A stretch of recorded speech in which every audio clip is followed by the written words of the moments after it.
Hello friends, it's Alina, and in this video we are going to be talking about 5 things you need to know about the April 2021 new moon in Aries. So if that's something that interests you, then let's get started.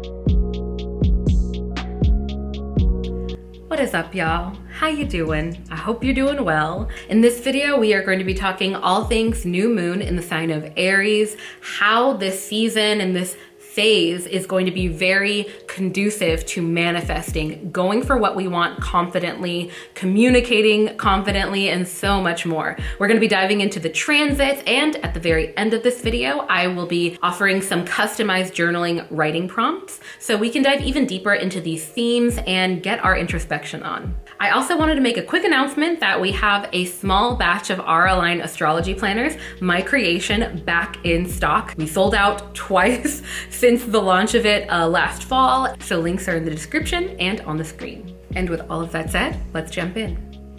So the new moon is widely seen as a time for rest, relaxation, and planning. Just as we see in the sky symbolically with the light waning from the peak, brightest full moon just 2 weeks ago, we too might feel our energy waning and feeling more called to be more introspective, reflective, and focus more on planning and strategizing rather than actualizing and being out and about.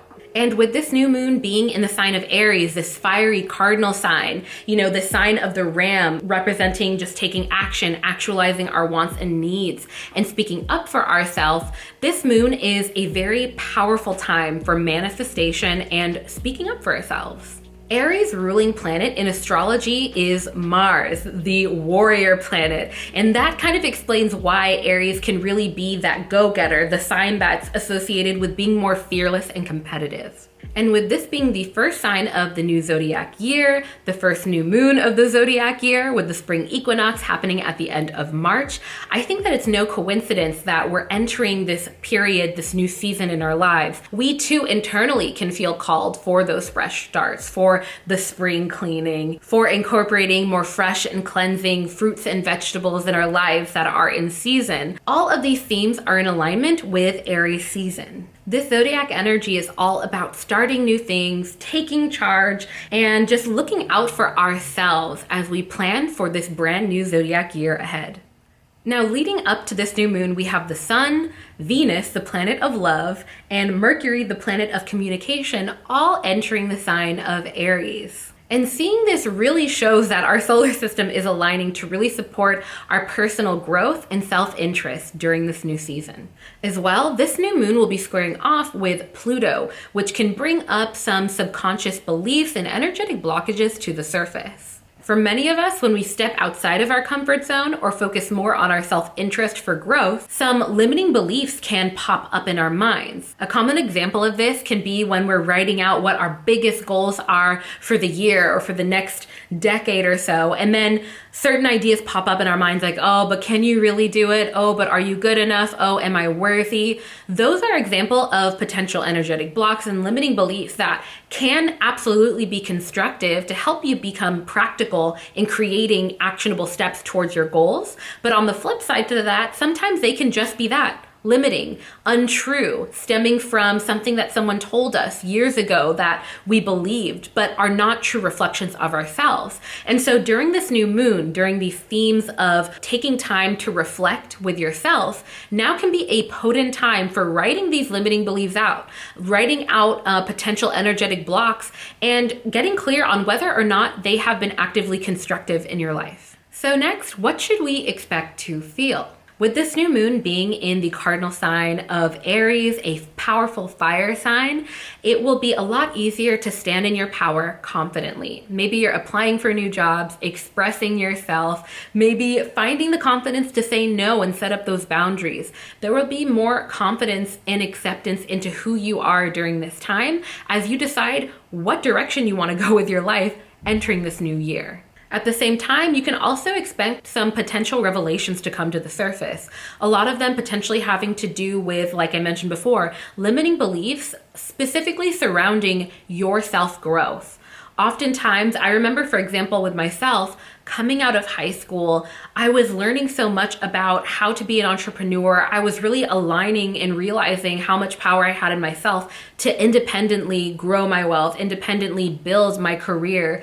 But I had to really unravel a lot of limiting beliefs that I had in my mind, where I was constantly told that I had to depend on an institution or a large corporation to provide income for me. That's just one example for myself. Being a woman of color, as I speak up for myself, as I sit confidently and put my video out onto the internet, I often deal with, limiting beliefs of like, oh, do you sound, too confident? Do you sound too loud? Are you speaking the right way? Is my hair too big or frizzy?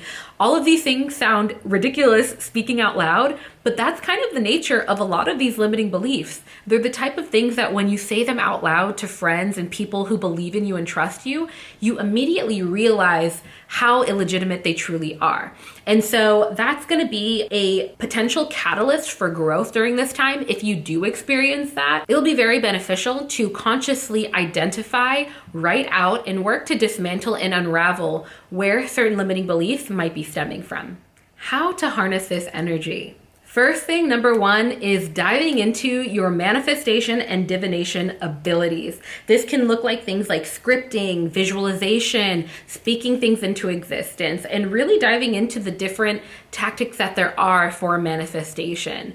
Even if you don't believe in, our abilities to vibrationally match with the outcome or the reality that we want to attract to ourselves and put that out into the world, which is what manifestation is, and divination, even just mentally, psychologically, getting clear on visualizing exactly what kind of house you want, exactly, where you want to be in a few months and so on, can really help to get your brain in the right mindset to be incredibly practical with how to get there, with what are realistic steps to get to that destination. And by the way, before y'all comment, my next video, next week, next Sunday, will be all about scripting and manifestation. So I'm really excited about it. This new moon in Aries is a very good time to commit to goals that express positive energies of the ram, which is the animal of Aries. So this can look like going for what you want with confidence, charging towards your goals with assertiveness, and realizing that being assertive doesn't necessarily equate to being a jerk or, being rude. It is 100% possible to be assertive and clear, standing in your power, while also being cordial and considerate of everyone else in the room. During this new moon, we can also likely see some themes surrounding being more self-reliant and finding happiness within that. Again, this sign of Aries is a very independent, self-interested, and focused sign. And so we might see some themes coming up where we are reminded that being in our own energy, focusing on how we can fill our own cup, that way it can overflow to others, can be a very beautiful thing that can actually help us with our relationships.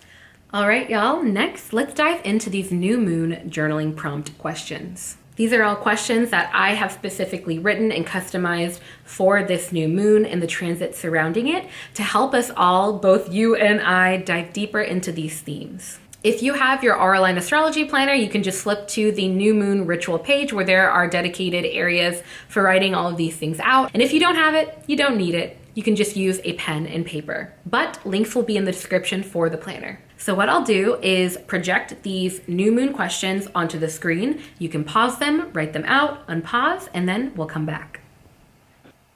Limiting beliefs can be characterized as subconscious ideas that tell us to stay small, stay within our comfort zone, or that we're not good enough or worthy for something. What are older limiting beliefs that you've dismantled in the past? Are there any that you'd like to work through today? Next, being assertive doesn't always equate to being rude or domineering. What are examples of assertiveness that you consider to be completely valid and doable?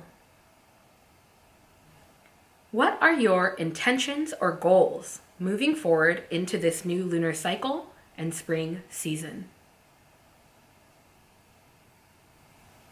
And finally, take some time to break down these goals into actionable steps. All right, y'all, if you made it to the end of this video, I invite you to comment if you have already been feeling the themes of this new moon already, if maybe anything came up for you during the writing prompt journaling section of this. Things definitely came up for me when it came to breaking through limiting beliefs. I've had to break through so many in order to be confident enough to project myself on YouTube. But if you don't want to comment any of that, just comment 3 lightning bolt emojis, because it'll tell me that you made it to the end of the video. And when you engage in videos like that through the comments, through liking, you're essentially telling the YouTube algorithm that you enjoy content like mine, and you're helping small but growing creators like myself continue to grow. And finally, I said it before and I'll say it again, the Auralign planner is back in stock, so check the links in the description if you want to get yours. And with all of that said, I will leave you with my favorite quote, and that is, be gentle with yourself, because life is about the journey and not the destination. All right, bye friends.